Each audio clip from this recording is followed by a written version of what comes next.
What is up, everybody? It is about a week after we had posted the Buck Pit Double video, and thanks to you guys, we had a great response to that video. Our subscriber count has shot up, which we have you guys to thank for. The amount of views is just insane.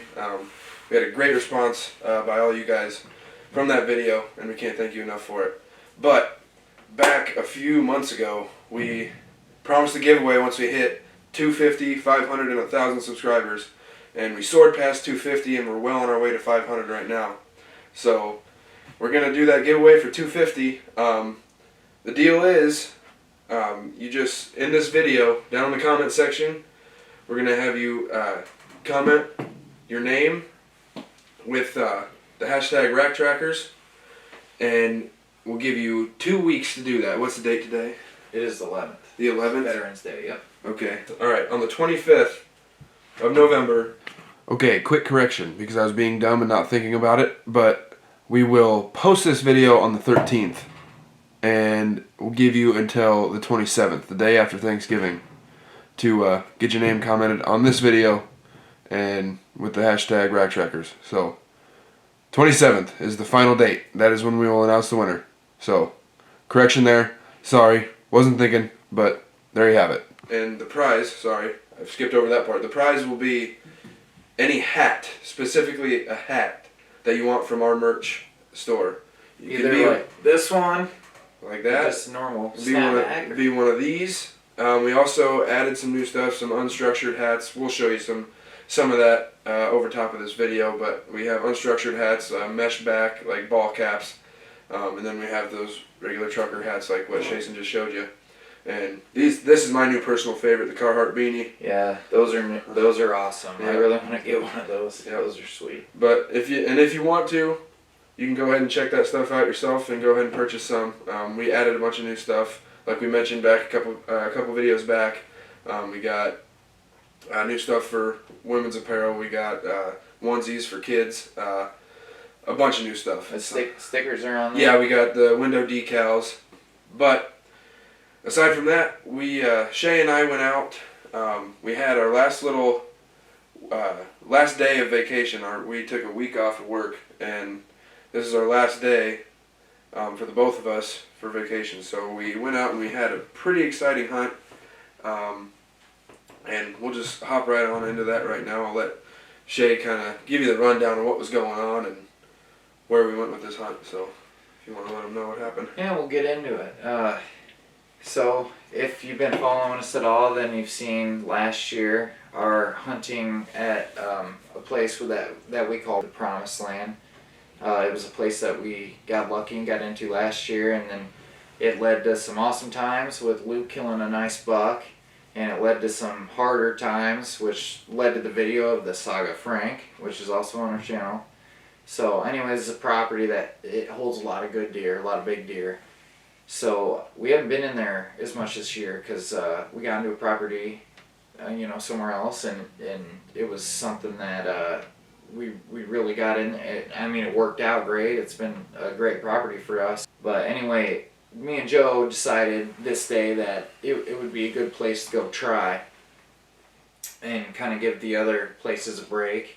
And we were going to go in there and maybe find a tree that we could get our saddles up into, sit down, or even spot and stalk a deer.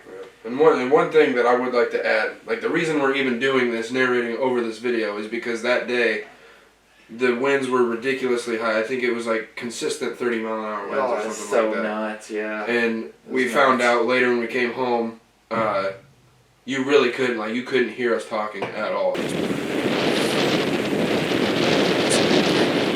It made it tough because obviously it ruined the audio part of it, but it also was the only reason that any of this happened was because of that wind cover. But we got in there, we found a tree, and it wasn't too long after the sun came up. I think Joe, he saw something out in the field. So where we're sitting is right off of that creek system that Shay was just talking about.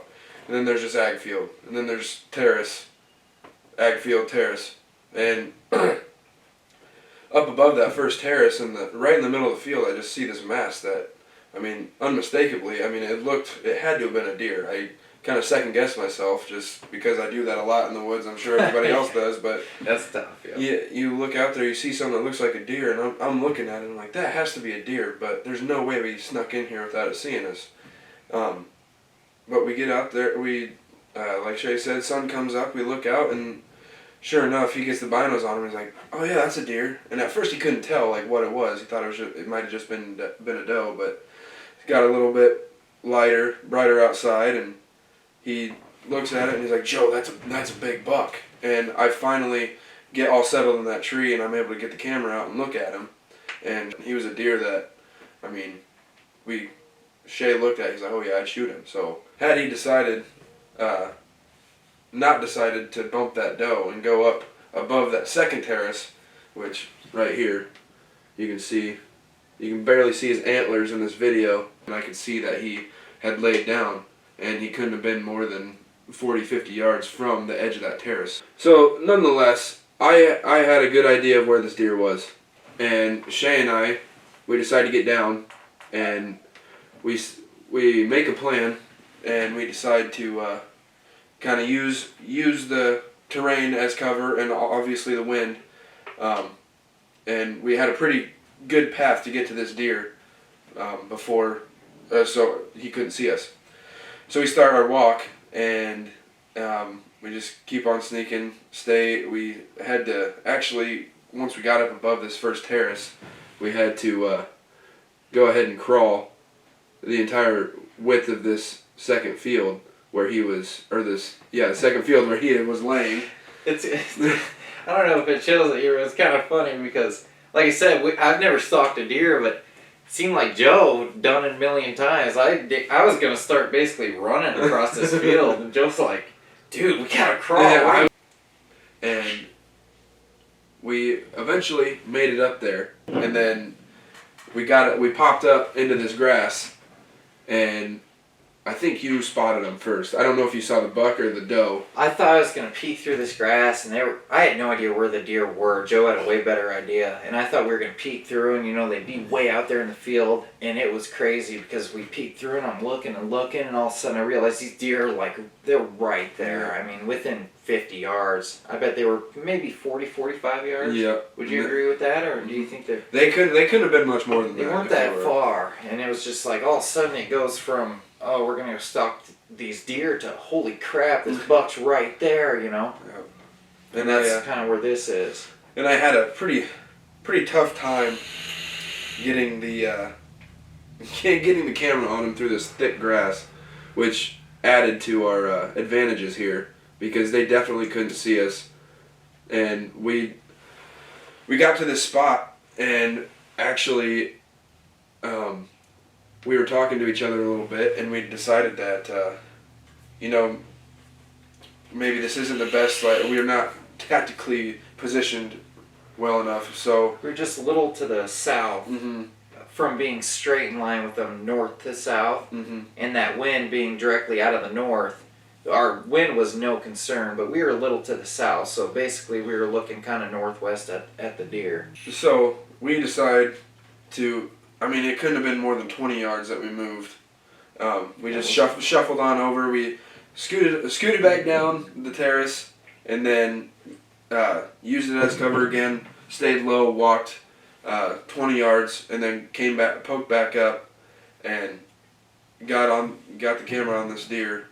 And this is where our inexperience in spot and stalking kind of came into play, because at this point we're on these deer. We're looking right at them, and we're within 50 yards of these two deer, and we just don't know what the next step is. Yeah, we kind of plateaued right there. And I think Joe knew what the second idea is. Like, what do you do now? We couldn't. But so we just decided, we don't really know what else to do, so we're gonna sit here and wait and see what their next move is to base what we do next. And it couldn't have been another 5 minutes after we came to that conclusion that this buck, I didn't get it on film because I was trying to save battery, and we were running out of time because I had sat there for so long just recording and trying to get as much close-up footage as possible of this deer because it was so cool to see. But anyway, just out of nowhere, he decides, I'm going to get up and bump her. So he gets up, bumps this doe.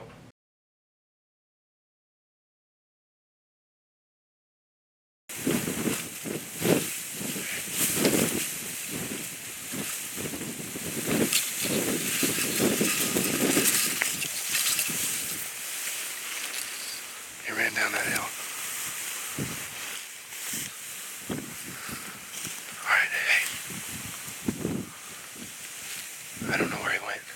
I think he went down that hill.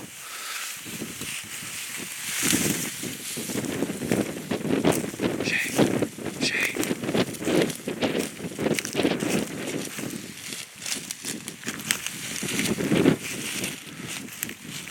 Hey, Shay. She went down that hill. He might have gone down there. Do you see him?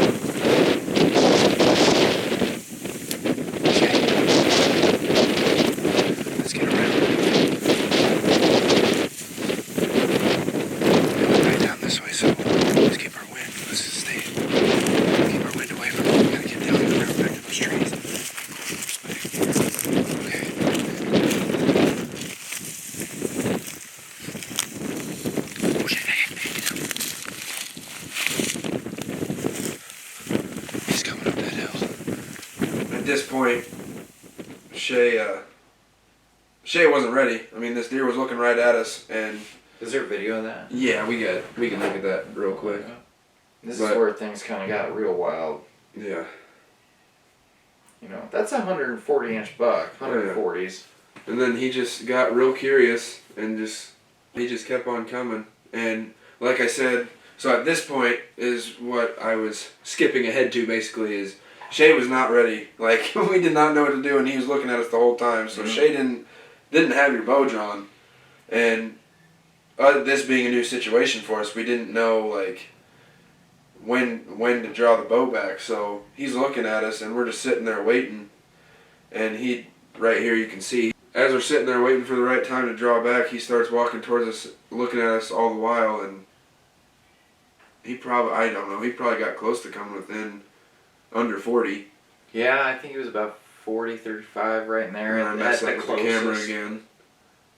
But he's... At this time, we're just watching. We're just... Yeah. And then there he goes. He decided he didn't like what he saw, and then he runs around and he's circling back north where he came from. And we get up, we're like, oh, we kind of think it's over. And then I peek up over this terrace, and I'm able to see him running north. Yeah, I couldn't see him at that point. He had crested the terrace and was working around. Yeah, he was trying to get downwind of us, I believe. Yeah. But all the while trying to get back to that doe. Yeah. So... This is a thing a mature deer would do immediately, and he did it. It took him a minute. He made the mistake of trying to figure out what we were. Yeah, and this is where what you said earlier, what would take us a minute would take a deer 10 seconds. We hesitated a little too much, and you can see us, we're sprinting, hoping that he runs right down in the middle of that field. I thought he was going to pop out right here, 15 yards, but he was a little too smart for that. Right down there at that little bowl, basically. You see where I'm looking? Right here? Because in my mind, that's where I thought he was. Yep. Dude, he was 100 yards down. He made not that far, but he was down there. He was pretty close, but he made a much bigger circle than what we thought. He outsmarted me big time. He outsmarted the both of us, that's for sure. Because, I mean, once he came in, was checking us out, that was kind of like, I almost like froze up. I didn't know what to do because I couldn't believe it was happening. Yeah. I thought he was gone. Because usually, like, I have a bad habit of when I'm hunting with somebody and there's a deer coming in, I have a really bad habit of, okay, don't move. There's a deer coming. Yeah. He's looking at us, don't move. And then I like to tell people like when to draw their bow. Yeah, you feel like they don't know better. Yeah, and in this situation, I don't know if you would have heard me or not because of the wind, but I didn't know what to tell you. Like, I didn't know whether to tell you to draw a bow or what. So did you ever say anything? Or I never heard you. I'm sure I told you to no, don't do it because he's looking at us. But like, I didn't know what to do. So this is when, like, as a deer hunter, your instincts just take over because you have no idea what's going on. And like this whole encounter, I mean, explaining it probably take like it's taken us a while. Oh yeah, we could spend hours. It all happened in the matter of 30 seconds. Right. The meat of this encounter did. So like, it's crazy how fast it all happens, but so much goes into it. So, but anyway, so the deer doesn't come down where we thought he was going to. So we keep going back. We get down to the bottom of this little bowl where we snuck up to in the first place, and then we don't see him cut down through there. So we walk back up the south or the east side of this hill, and as we're doing that,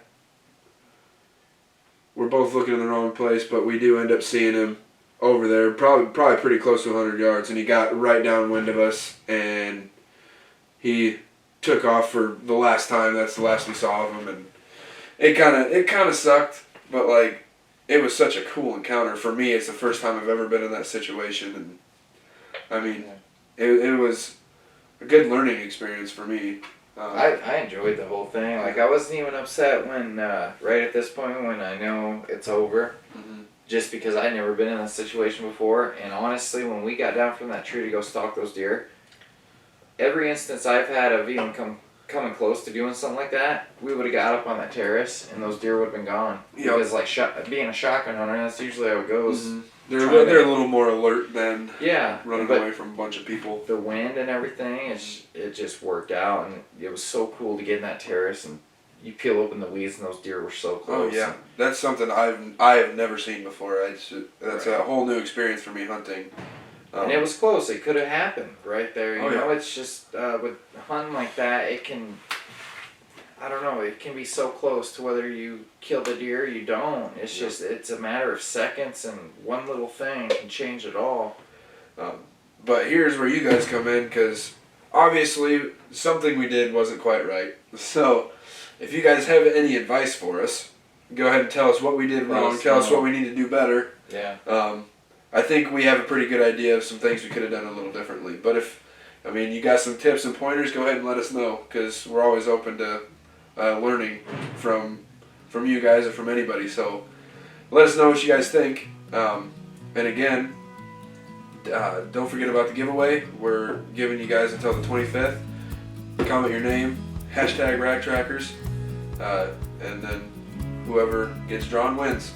And go ahead and give this video a like. Go ahead and hit that subscribe button. And again, thank you so much for your support. So much. Yeah, you guys have just been amazing, and you're helping us live our passions like some other people usually, like most people, don't get to do, and it's all thanks to you guys. So that's the big thing. Is six guys that we just have a dream and something that we love to do, and regardless of what happens with what we're doing here, we get to enjoy doing it in the meantime. So it's not so much about what it ends up being as it is about what we accomplish trying to do it.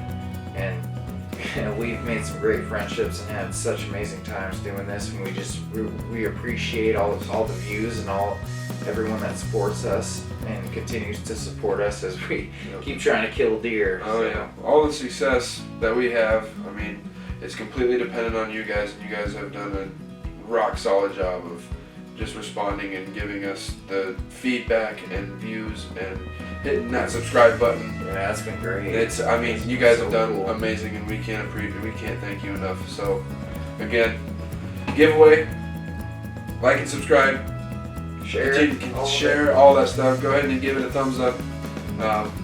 It's just, thank you guys again. Love you guys. Everyone, so much. Love to be able to do this stuff. Go out there, stay safe, and keep hunting. Always hunting. Peace. Yo.